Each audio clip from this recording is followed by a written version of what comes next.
We are ready to roll. All right. Good evening, everyone. Wonderful to have an opportunity to do a little learning with you tonight. I wanted to do something a little different. This is the continuation in some respects of the commentaries course that wrapped up last week. And at the same time, it's a special session on Purim. So I thought we could try to accomplish two things at one time. We'll tip our hat to the commentaries, and I actually want to introduce you in a small way to three important commentaries on the Megillah. And I want to, at the same time, study with you chapter, just the representative chapter, to make an argument about how the rabbis, and what I mean by the rabbis really is the authors of the Talmud and the Medrash, how they read the book of Esther, and some of the macro themes that emerge from the Talmudic and Midrashic literature, which we can really zoom in on and understand a little more deeply by looking at the texts of those sources themselves and how they unfold within the body of the Megillah. Okay? So what I'd like to do is open up. If you have a Megillah, you can just turn it to chapter 4. If not, I'll put the source up on the screen. I want to just quickly, in the first few minutes of this class, take you through the fourth chapter and just make trouble. Okay, just kind of ask and raise some of the questions that emerge from the narrative, that emerge from the text. We're not going to solve all of them, but just to give you a sense of some of the kinds of questions that the rabbis are dealing with as they perform a close reading of the text. Okay, so we're just going to make a lot of trouble at the beginning. I'm not going to solve any of these issues, and then we'll turn to the commentaries themselves to see what we can piece together. Okay, so it's actually funny. I should just mention this at the beginning. You know, the Gemara has a debate about where the Megillah begins. Right, so maybe it begins at the beginning of chapter 1. That's one position which we follow. Another possibility is it begins in the middle of chapter 2, where we're introduced to the hero and heroine of the story when we meet Mordechai and Esther. And a third possibility is just begin in chapter 4. Right, the first two chapters on some level are actually unnecessary, right? They're just kind of the backdrop and the background.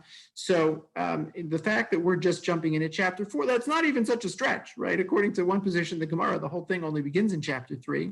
So the fact that I'm choosing chapter 4 is really only because it's emblematic of the arguments and captures the arguments that the rabbis are making about this book. So if you remember, everyone knows the story at the end of chapter 3. Purim has been, lots have been drawn. Hipil Pur, the name Purim is derived from what we read about in chapter 3. And Haman, he's never named the Jews in his conversation with Achashverosh. He just says, Yeshno am echad mefuzar mefurad bein ha'amim. So you have this people, and they're spread out, and they don't follow the rules, and they've got their own traditions, and we could really make a killing, lots of puns intended, if we just commit genocide. And Achashverosh says, yeah, great idea, let's do it.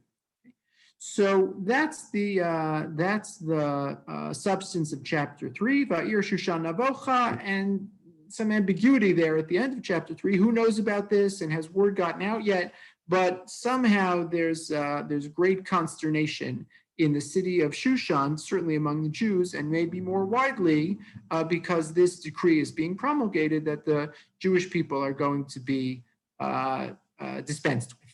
Okay, so that's where we pick up in chapter 4.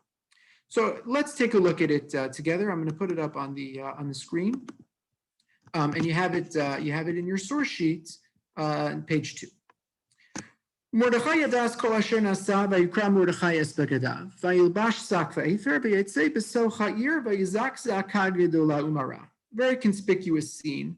Mordechai hears about this decree, and he's obviously distraught, and he makes a public spectacle of his mourning.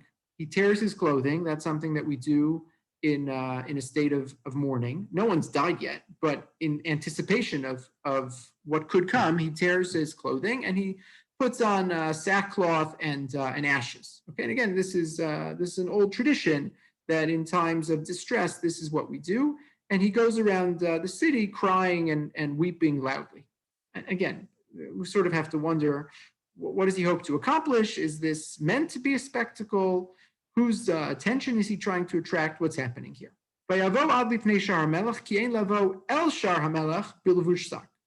So he gets as far as the palace gate, but he can't, let's say, go past or go up to the palace gate because there's some rule against wearing sackcloth at the gate. And we should just notice this. Again, this is one of the major themes of the Megillah. Everything is kidat. Everything, there's a law about everything. So how you can dress and who can talk to whom and how much time has to go by and how we have to have family relations at home and how much you drink. Everything is governed by Persian law, and that's very conspicuous. And if we have a chance, we'll circle back to that as well.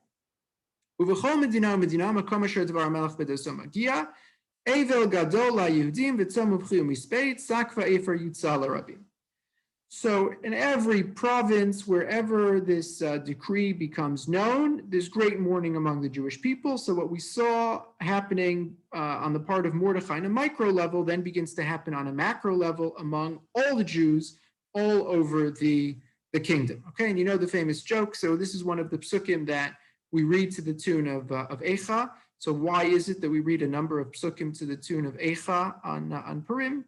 So the answer is so the Litvaks will have something to celebrate as well. Okay, so that's just my Purim humor. Verse 4, pasuk Dalet. Vatavona anaros Esther v'sarisea v'yagidula. So now Esther gets wind of this. Mordechai apparently got word first, and now some of Esther's assistants, her chamberlains, come and they communicate to her what's going on. Maybe they know she's Jewish, not sure. But once that happens, she is distressed. Vatischalchal. That's a word we don't see too much. Pained, anguished, she's very upset. Me'od. Vatishlach begadim lalbishas Mordechai u'lesir sakom elav velo kibel. Okay, so here's a point I want to pause and just notice this. What is going on in verse 4? Right? How do you understand this debate? Mordechai shows up at the palace gate, and he's wearing his clothes of mourning. Esther gets wind of the fact that Mordechai is mourning. She knows why. It's not a secret anymore. And she sends a change of clothes to Mordechai with a message like, you can't be wearing that. I want you to change. And Mordechai says, no, thank you, but no, thank you. I'm not changing. I'm going to continue to wear these clothes. So it's so bizarre. It's like, what is that exchange? Why is Esther so anxious for Mordechai not to be wearing these clothes? And why is it so important for Mordechai to reject and dismiss Esther's offer and say, no, I have to continue wearing my sackcloth? Bizarre. What happens next? Verse 5. So there's this person whose identity, we're not going to spend time on it, but there's lots of midrashic explanations as to who this might be, this important figure who we've not yet met before in the Megillah, Hatach. And he is the go-between and carries on the conversation between Mordechai and Esther. So she calls, because again, they can't talk in person because Mordechai is only able to come up to the palace gate. Esther's in the palace, so they can't see each other, so they have a go-between. So, Vatzetzever Mordechai, Ladas Mazeh v'al Mazeh. Very strange formulation. So we understand contextually that Hatach is dispatched to go find out from Mordechai what's going on. But what does this mean? Ladas Mazeh v'al Mazeh, right? I would if you asked me to translate this into idiomatic 21st century English, I would say something like to find out what's what. So maybe it means to find out what's what, but Esther knows what's what. Right? There's not a secret, right? She got the edict. She knows what's happening. She knows exactly why Mordechai is so upset. So what is the communication that she wants to find out from Mordechai? Right? She's the one who initiates. It's not like, Mordechai came to the palace with the intent of communicating to Esther. But no, Esther sends a message to him. Okay, so he goes to find Mordechai, who's in the street. And Mordechai tells Tanakh everything that happened to him. What happened to him? Okay, and I want to come back and focus on this. This is going to be very important, especially in the Midrashic imagination. What happened to Mordechai? This is not about Mordechai. It could have been, in an alternate reality, there's one Jew who doesn't bow to Haman, and Haman should say, off with his head. This is a dissenter. He's a rebel. Who needs him? I'm all powerful. I command Mordechai be executed. Okay, but that's not what happened. Almost the opposite happened, which is Haman says, I'll do nothing to Mordechai, and instead I'll identify to which people he belongs, and I'll eliminate the entirety of that ethnic group. But Mordechai, what happened to Mordechai? Mordechai wasn't targeted. Mordechai wasn't discriminated against. Mordechai doesn't sound like it was even chastised or rebuked, even though right, what he did was the cause of all this hardship for the Jewish people. But what happened to him? As kol asher karahu, like he has some story to tell. What happened to him? Nothing happened to him. He's fine. Okay, and so maybe this is new information for Esther to share with her the backstory about what Haman planned to do, namely to bring back a fortune from having killed all the Jews. Maybe that was not widely known, but Mordechai had some knowledge of it because of his position in the king's court. Okay?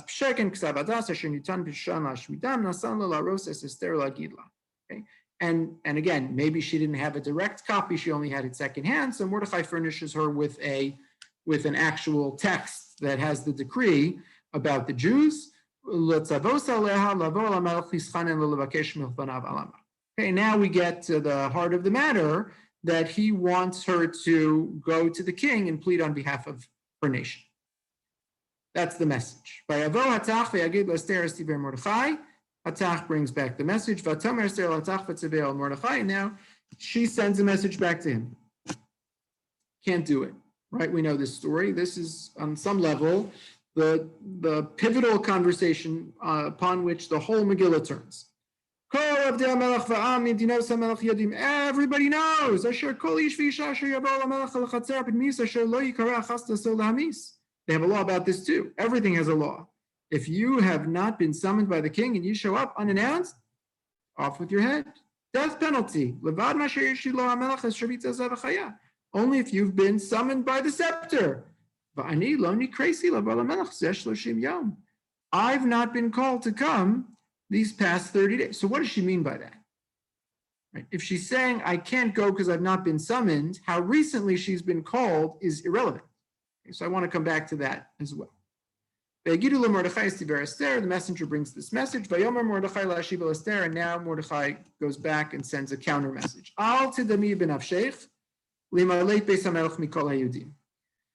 Again, contextually, we understand what this means, even though literally it's hard to translate. Don't delude yourself, maybe we would say, that you'll be saved among all the Jewish people. Again, difficult to translate. If you remain silent, it really shouldn't say that. It should just say ki'im tacharishi. If you are so hacharesh tacharishi. Again, I'm just making trouble here, but I want to come back and understand that expression. If you remain silent based azos at a time like this, right?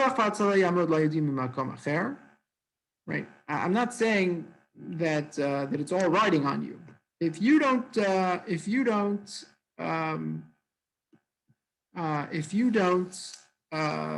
through with this, the Jewish people will be saved. Harbe shluchim l'makom, God has lots of messengers. It's just that you and your father's house will be finished. Maybe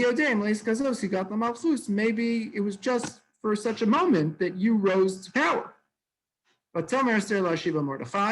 this convinces her. And now she sends word back to Mordechai. She doesn't say, I'll do it. She just says, I want you to be in charge of gathering all the Jewish people together. And I want you to arrange a 3-day fast, no eating, no drinking. I'm going to do it. My servants are going to do it. I'm going to go to the king, lo chadas, against the rules, against the regulations. If I'm lost, I'm lost. Vayavor Mordechai, and that's really like, I challenge you, go translate that. Vayavor Mordechai. How do they, Mordechai went? You want to say Mordechai went? Vayelech Mordechai. Vayavor Mordechai? Where's he crossing? Vayavor means to cross over. Aver hayarden, right? Lavor, where's he crossing? Not a bridge. And he does everything that Esther asks. Okay, so again, I've just made a lot of trouble, intentionally so.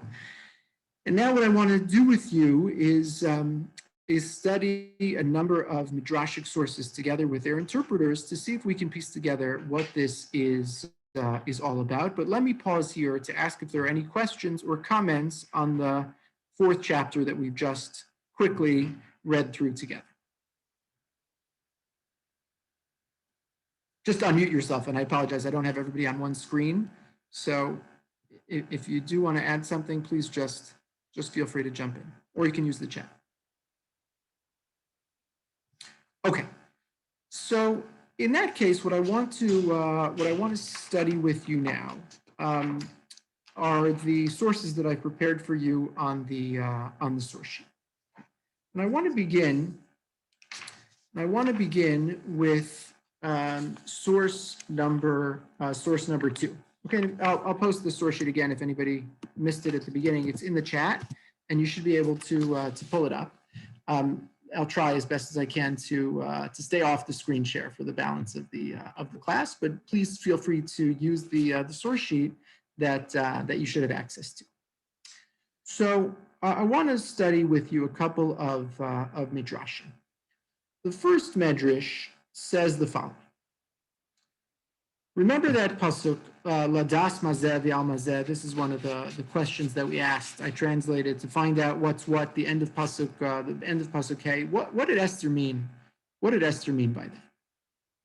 So the Medrash says, I'll tell you exactly what was going on in the conversation between Esther and Mordechai. Amralo, she said to Hatach, to the messenger, and Morlo, go tell Mordechai, mi'emehem shel Yisrael, lo ba'u l'tzara kazos. Shema kafru Yisrael bazeh keli v'anbehu, v'shemra kafru beluchos. Tichsiv behu, mizeh u'mizeh hem ksuvim.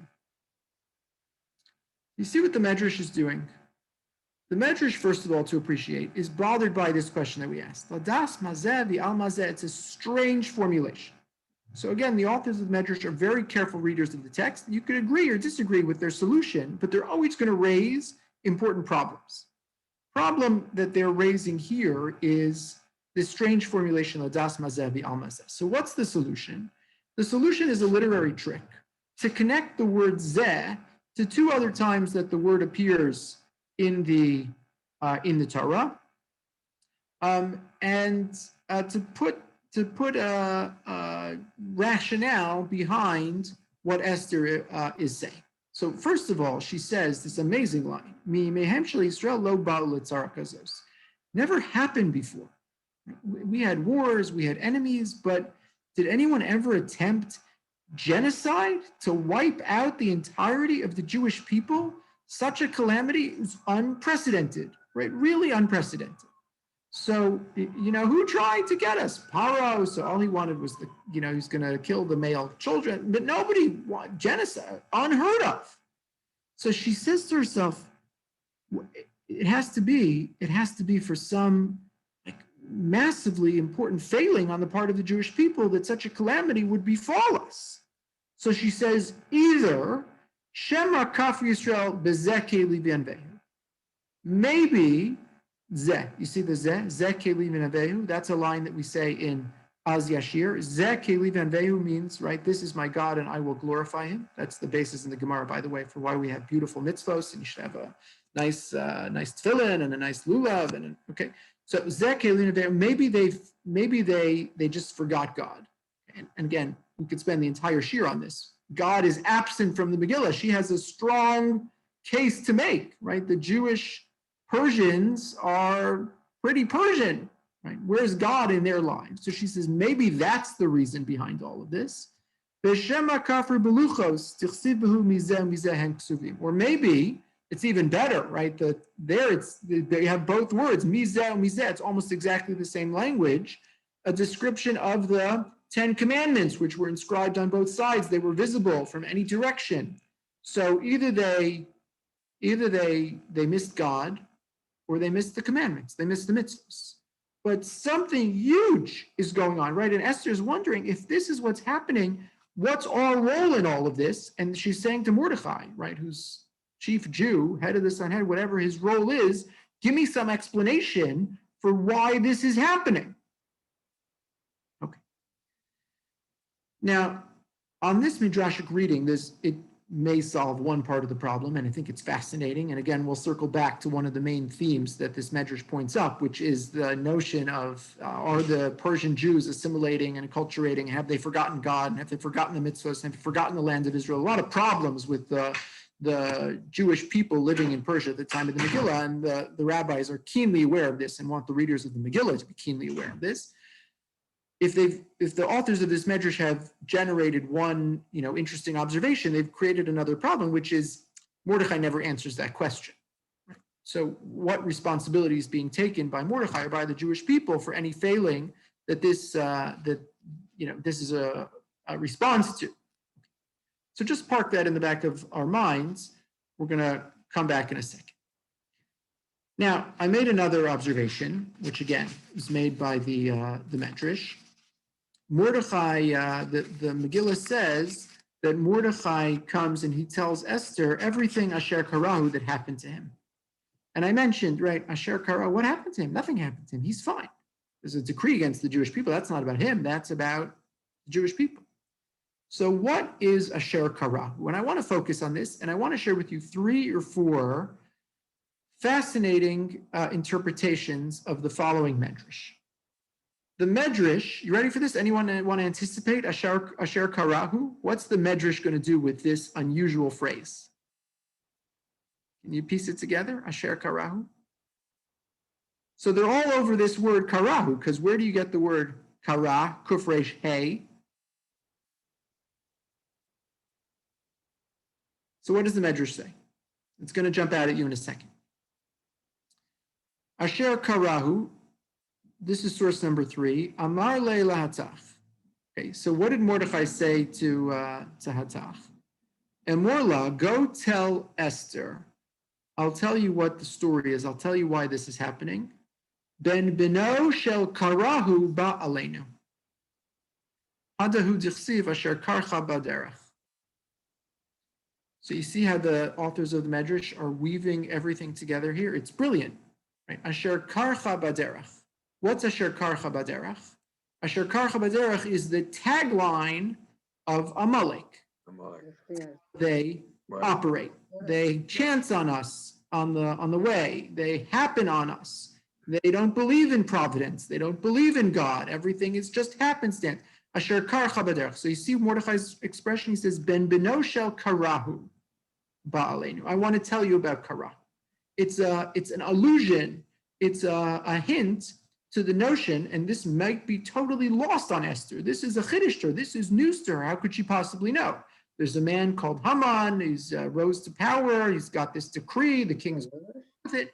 Right. She knows the lineage of Haman to know that he's descended from Amalek, and it's now the same story. So this is Mordechai's contribution. He says, maybe in a coded way, maybe intentionally so, right? I want to let you know that what's happening here is part of a larger story. This is the story of Amalek. Okay. So if you just paused here, and let me throw it out to you, what's the answer to the question? Right.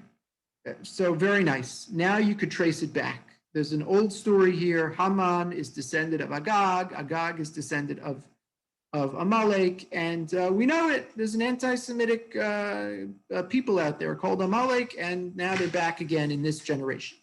how does that push the story forward? What's the relevance, right? And this is maybe the $64,000 question that I want to answer tonight, or attempt to answer. Does it matter, right? Haman is a genocidal maniac. And if he hadn't been from Amalek, if we hadn't known his lineage, if he had just been a guy called Haman, would that have changed the story? Would that have changed our impression of the story? What do you think? What thing with this medrash or without it? Who cares? What's the answer to this question? Who cares that Haman is an Amalekite?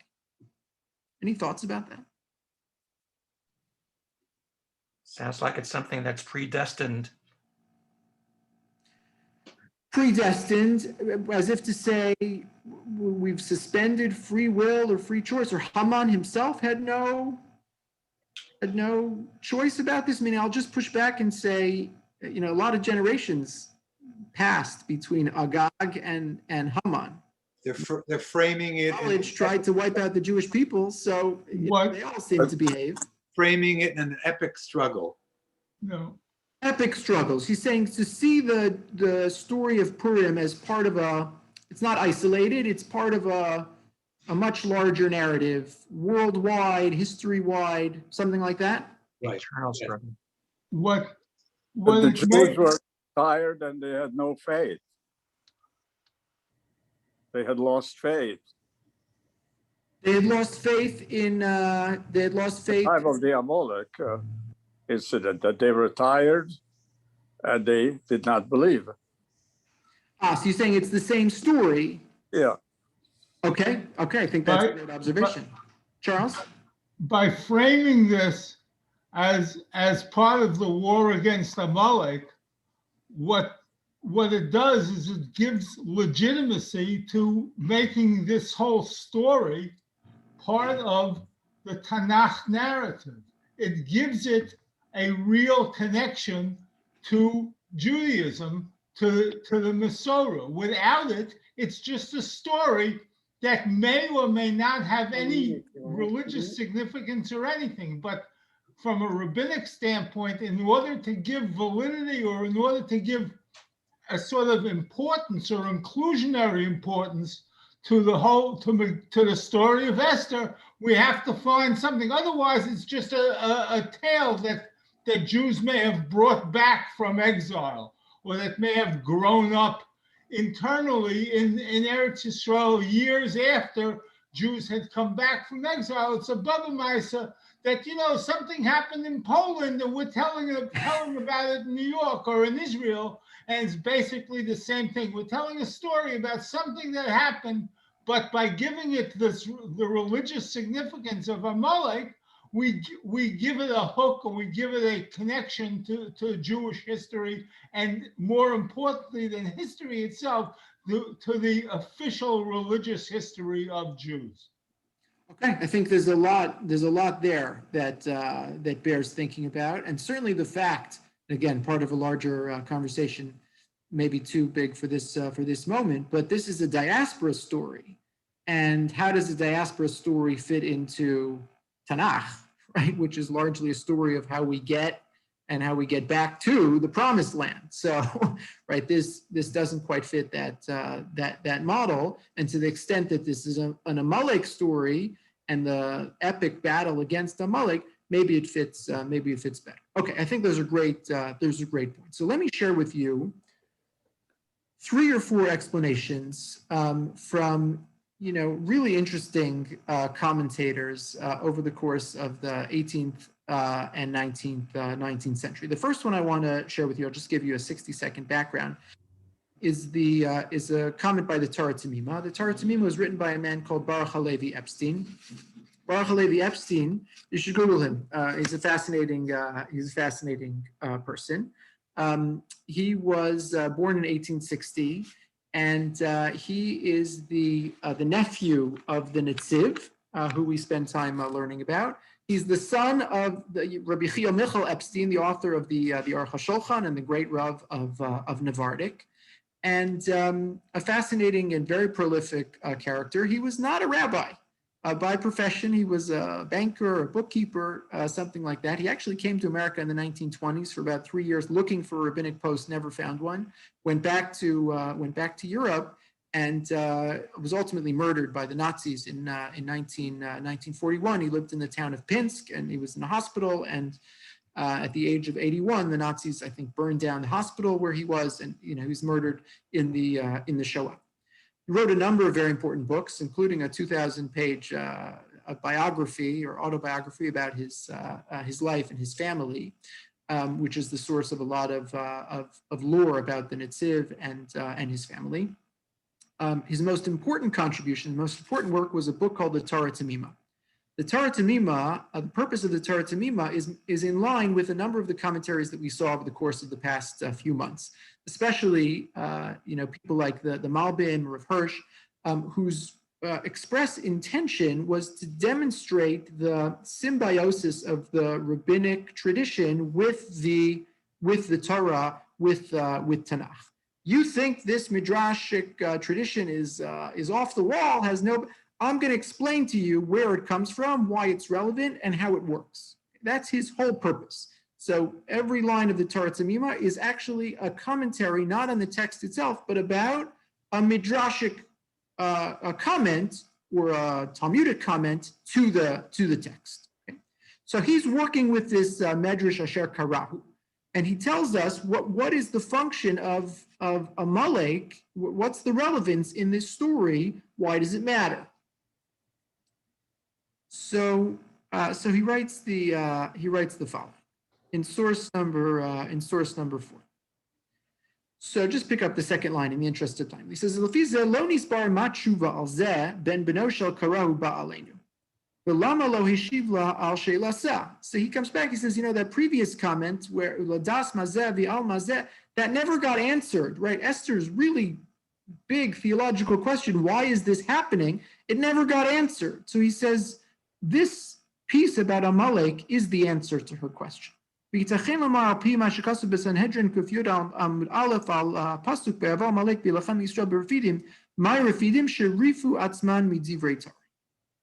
the point. When does Amalek attack?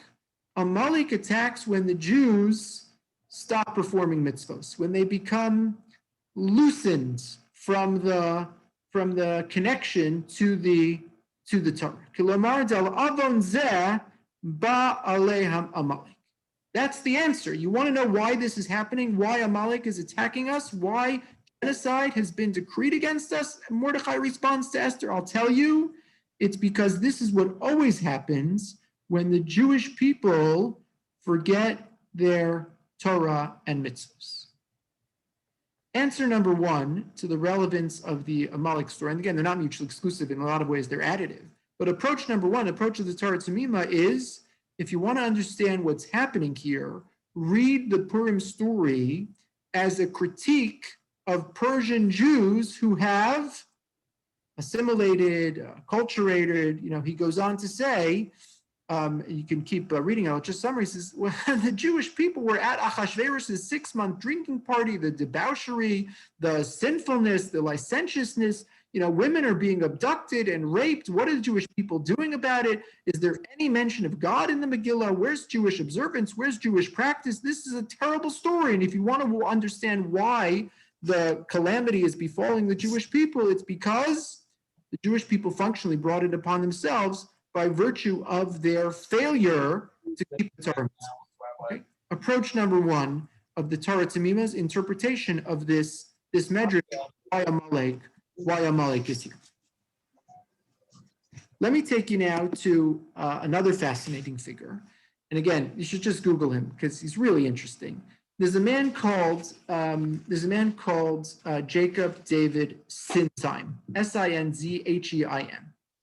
He's born in 1745 and died in 1812. He was the chief rabbi of Strasbourg. Okay, and he lives through the French Revolution, right? Pretty interesting time to be a rabbi in Strasbourg.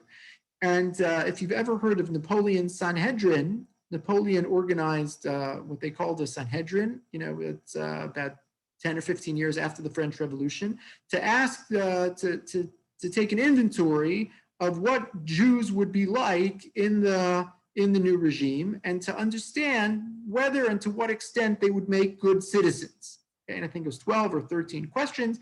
They convened a group of rabbis. Sinsheim was the head of this group, and he was the most learned and most knowledgeable, most traditional among them. Most of what he wrote over the course of his lifetime remains in manuscript ad hayom hazeh. No one's ever heard of him. Okay? I mean, I'm exaggerating a little, but he's not well known. One of the books that we have that he wrote, which has come down to us and has been published, is a book called Shalal David, which is his commentary on Esther. It's fascinating. Okay? And he, like anyone reading the midrashic literature, is very bothered by this medrash. What's the relevance of Amalek? He's dealing exactly with our question. By Aged Lo Mordechai Es Kol Asher Kara, source number 5. So the second line, he says, V'hakol tamahu. The whole thing is puzzling. What does this have to do with the price of tea in China? He says, maybe I'll, like a Jew always answers the question with another question. He says, you want to understand the medrash? I'll give you another medrash. And if you put the two midrashim together, maybe you'll be able to figure it out. He says, there's another medrash. The Isa the medrash. When Achashverosh had this conversation with Haman, and Haman made his suggestion, let's decree to wipe out the Jewish people. Lo ratza Achashverosh ve'amar ki lo yachlu lahem ki HaKadosh Baruch Hu eino meniach luchlosam. Achashverosh didn't just go along with it. In the midrashic mind, Achashverosh said, it's not going to work. We can't do it. These people, they have their God, and God always protects them. He says, just forget about it. It's not going to work. Somebody would have done it already. It's not possible. He kept on bothering him and nudging him, and finally, Achashverosh says, okay, you want to have this plan? Let's gather a convocation. We'll have a general assembly, and we'll see if it's a good idea. And they didn't want to. No one wanted to go along with it until Haman convinced them.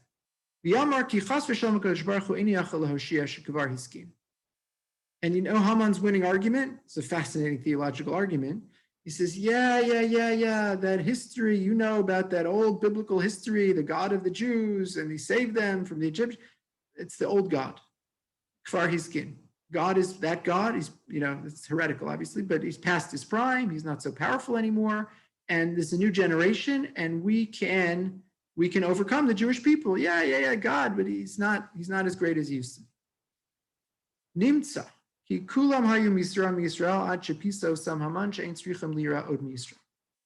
says, what happened? Nobody wanted to attack the Jews. Haman convinced them.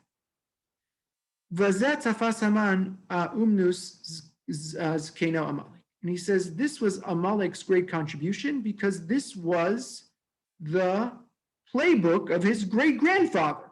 Shekain Pirish Rashi Parshas Kitzeitzei. That's where Parshas Zachor. We just read this past Shabbos. Kitzeitzei al asher karcha b'derech lashon kor. Right? Why is it asher karcha b'derech? So Rashi gives a number of interpretations. One of them is lashon kor. He cooled the pot. Sanancha v'hivshircha mir ritzisicha. Like you jump into a boiling pot of water, so you get scalded, but you boil the pot. You lower the temperature for the next guy. He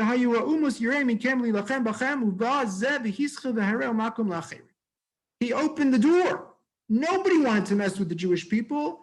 Haman failed, but in the process, right, he opened the door for all future anti-Semites. He opened the door for all future generations of those who would attempt to wipe out the Jewish people. Same tactic. And that's what Mordechai means. He says that's why he introduces this theme. He says this is the old tactic. Achashverosh never wanted to go along with this. Right? Esther wants to know what's going on. So Haman says, Mordechai says, I'll tell you what's going on. This is the Amalek story. This is one anti-Semite, right, opening the floodgates of anti-Semitism. He says, if that's the case, right, the same way that, right, God saved us the first time around, we know that Amalek can be defeated, and we know that this Amalek can be defeated too. And I'll tell you something more. You think this is coming from the top? It's not coming from the top. Achashverosh never wanted it. And because Achashverosh never wanted it, it's possible to undo the decree. And this was Mordechai's persuasive argument. This is what compelled Esther to begin to change her mind and begin to move from passivity to activism, to take on a proactive role in asserting herself for the salvation of the Jewish people. Fascinating, provocative, and answers the question, again, within the internal logic of the Medrash, why Amalek's story would be relevant to this chapter in the Megillah. Okay. I'll share with you one further interpretation of this Medrash, and this comes from the Shamish Shmuel. And this is from a totally different world, in the sense that we've not really looked at Hasidic literature in the past few months. The Shamish Shmuel was a commentary written by a man called Shmuel Bronstein. And Shmuel Bronstein is born in 1855, died in 1926, and he was the second Sakachava Rebbe. The second Sakachava Rebbe, his father, the first Sakachava Rebbe, was famous for the book that he wrote, the Avnei Nezer, which is still used in many Beis Medrash today, and the Shamish Shmuel is still very popular in many a Beis Medrash today. The Shamish Shmuel is also, on his mother's side, the grandson of the Kutzker Rebbe. Okay, so everyone's heard of the Kutzker Rebbe, one of the great Hasidic masters of the 19th century. So the Shamish Shmuel is a Kabbalist, and obviously very interested in Midrashic literature, and it's a totally different style and a totally different approach to Tanakh and to biblical interpretation. And again, I'm just going to give you one quick snippet, but certainly worth pursuing when you have a little more time.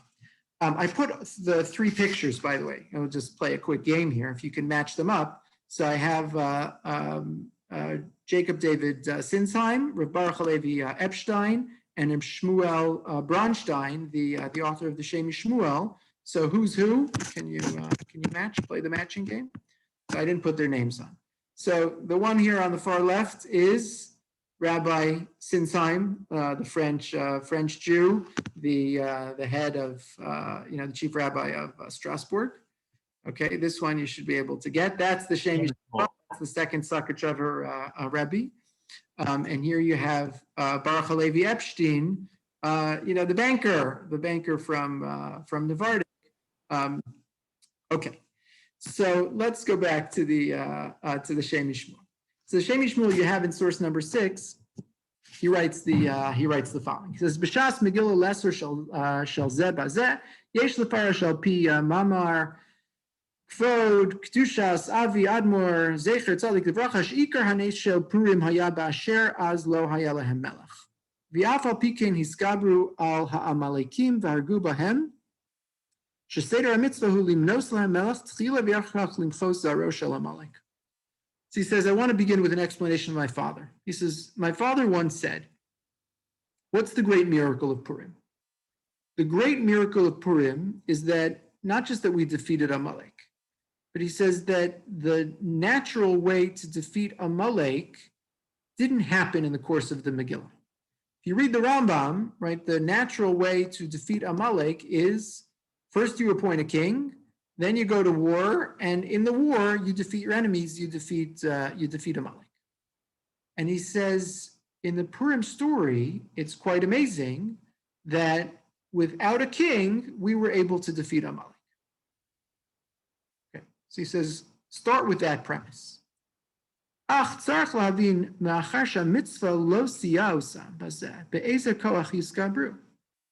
He says, and again, this is based on a sort of Kabbalistic understanding of how this works. He says, in the zchus of accomplishing the mitzvah, fulfilling the mitzvah of establishing a king, that will give you the capacity to defeat your enemy. So he says in the Purim story, the Jewish people are attempting to function without the aid of that mitzvah. So they have no zchus. They haven't appointed a king. There is no Jewish king. There is no Jewish sovereignty, and yet they defeat Amalek. So how do they do it? So he says, I'll tell you. He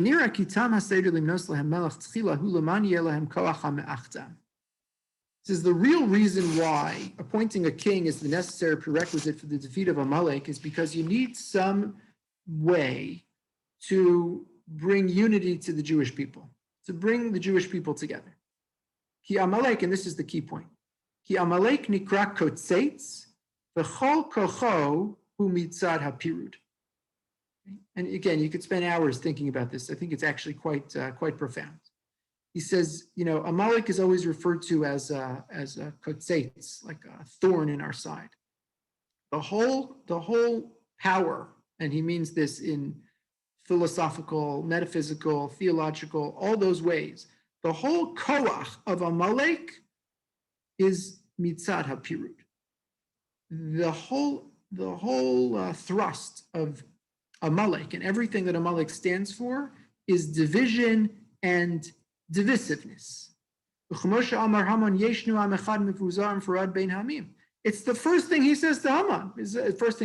First thing Haman says to Achashverosh, he says, the problem with the Jews? Scattered, dispersed, divided. They don't get along with us. They're separate. That's his whole point. He divides. Right? Power of division. When he attacked us the first time around, who did he attack? Just the stragglers, the older people, and the ones who were at the end of the line. Like, that's not a normal way to fight a battle. Normally you attack right from the front. He attacks from there. He divides the Jewish people. Right?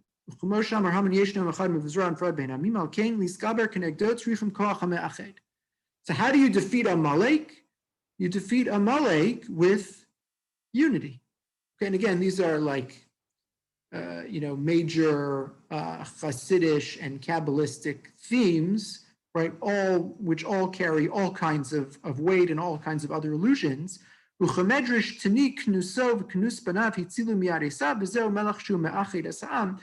how you defeat Amalek, by gathering everyone together. And by the way, it's really quite beautiful. I'll just go off on a tangent for a second.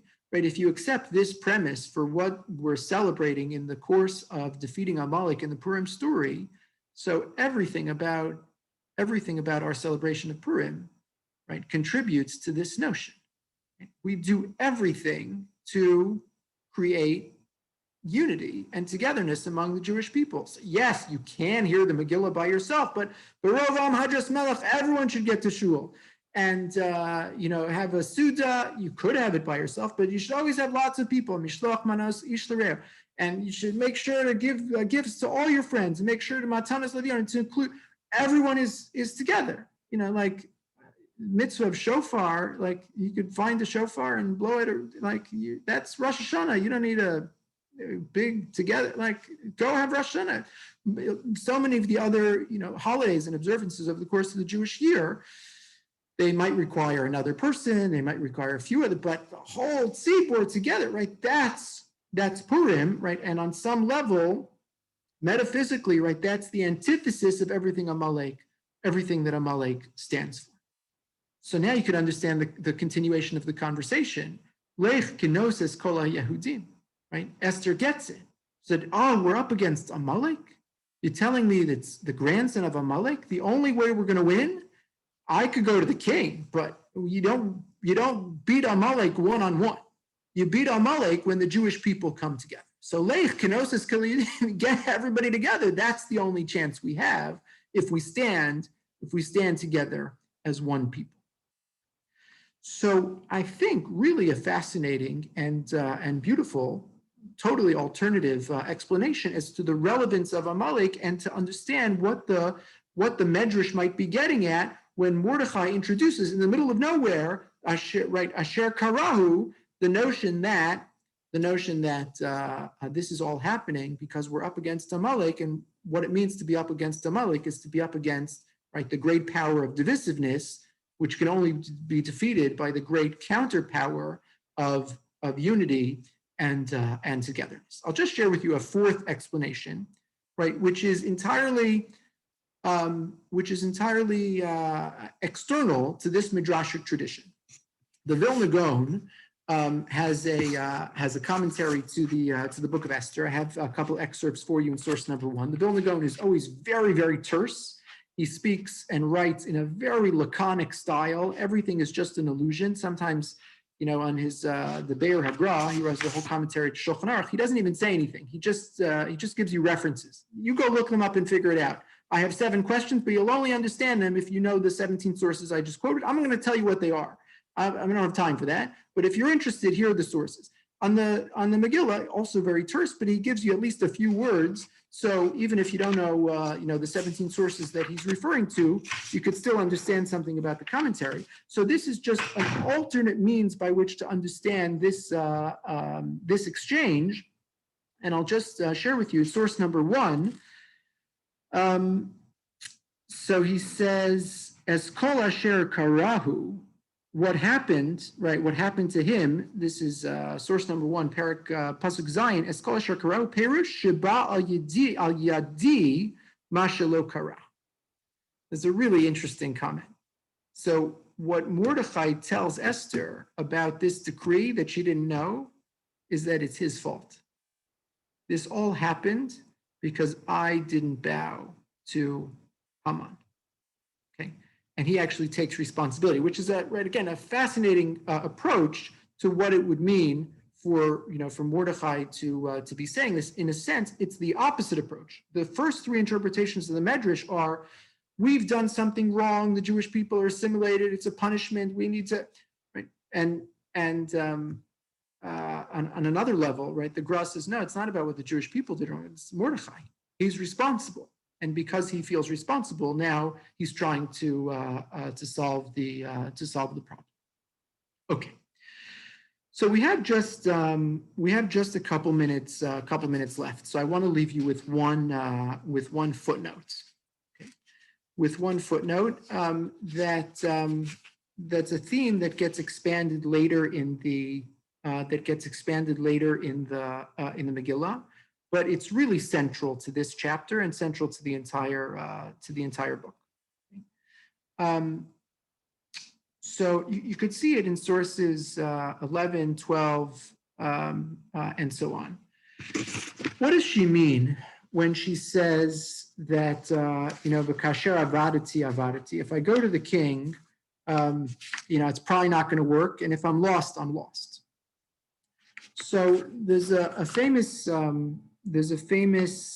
Gemara, which I'll just summarize for you, which puts everything in this chapter into a halachic context. But it points up a much broader issue, which I'll circle back to in a second.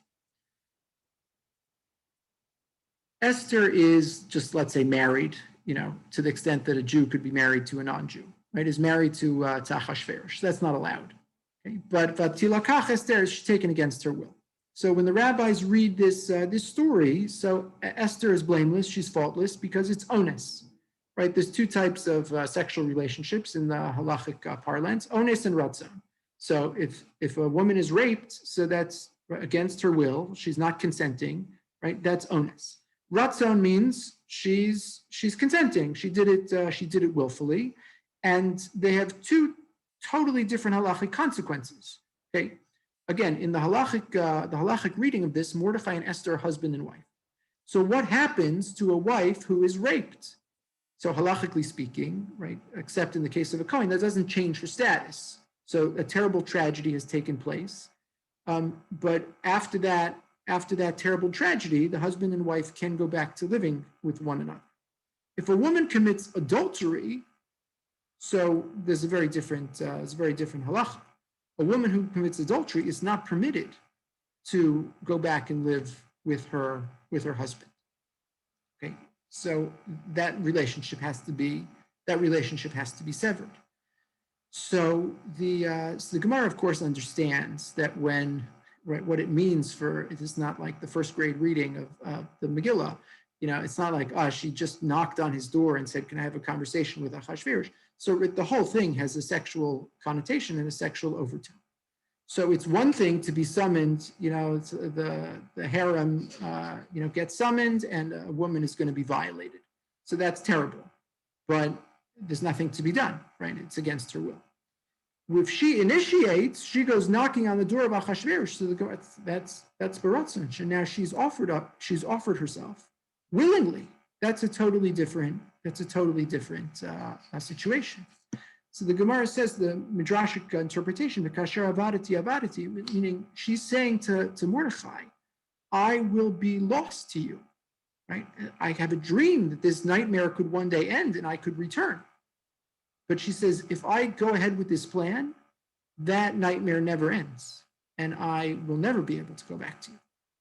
But, right, and this is the other theme that I want to bring to bear.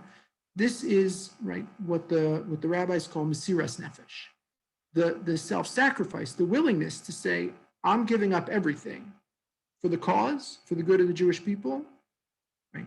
Maybe she doesn't think she's going to die. We'll come back to that in a second.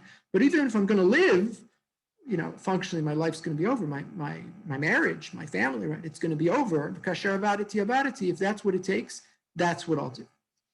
And this connects with something that the Gemara says that answers really one of the most difficult questions in the whole Megillah. And I'll just summarize it in the last 3 minutes. What's the story with the parties and the invitations to Haman? Right? You have an audience with Achashverosh, so tell Achashverosh what the story is. Whatever she says to Achashverosh, right? There's a man out to get me, and you'll never guess what he has planned for my nation, and you have to stop him. So you need Haman to be there for that speech, and you need a second party, a first party, and a second party. Like, what is the meaning of any of that? There's a much shorter route to right the end of this story. So you have this in source number.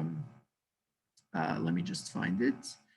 Source number 13 in your source sheet. You know what her plan was? The Gemara says there's many answers to what there's many suggestions, but one of the most important ones, the one that Rashi cites, is Rabbi Yeshua ben Karcha's explanation. He says, what was she up to? Rabbi Yeshua ben Karcha Omer, Aspir lo panim k'dei sheyaharaghu behi. You know what her plan was? Her plan was to flirt with Haman at the party, to raise the suspicions of Achashverosh, because Achashverosh is a sex-crazed maniac who's jealous of everyone. So he's going to, this is Esther speaking, he's going to see me flirting with Haman. It's going to be the end. He'll kill me and he'll kill him. And, that'll be the end of Haman and his plan. So stunning to notice that it doesn't work out this way and that she's able to be saved and, she retains her status. It's not like a happily, ever after kind of story, meaning she's still in the harem of Achashverosh. It's a pretty awful guy. But she's able at least to live, and Haman is killed. But the mesiras nefesh, the willingness to say, I'm giving it all up to save the Jewish people, right? That at the end of the day, right, that's the message of this book. So we have here, right, this really fascinating midrashic tradition, and at least 3-4 ways to interpret it, which point out, right, some of the key themes of this book. Right, first, right, there's a critique of Persian Jewry. It's a story that says, look what happens to Jews when they get too far away from Torah mitzvos and they assimilate and they do things that they shouldn't do. The sense that Amalek is always after us, and without the unity of the Jewish people, we'll never be able to defeat him. And the sense that mesiras nefesh is ultimately the answer in a difficult situation, in exigent circumstances, right? You need people like Mordechai, you need people like Esther, people who are willing to go to any lengths, including self-sacrifice, mesiras nefesh, even to die al kiddush Hashem, right, in order to save the Jewish people. And thank God, right, in the history of our nation, we've had such leaders and we've had such people. We were inspired by their actions and inspired by their memories. And in many senses, we're here today because of them. We're out of time. I'm going to stop here, but I'm happy to stay on and take questions, and look forward to seeing many of you in shul over the course of Purim. And I wish everyone in advance a Freilich Purim.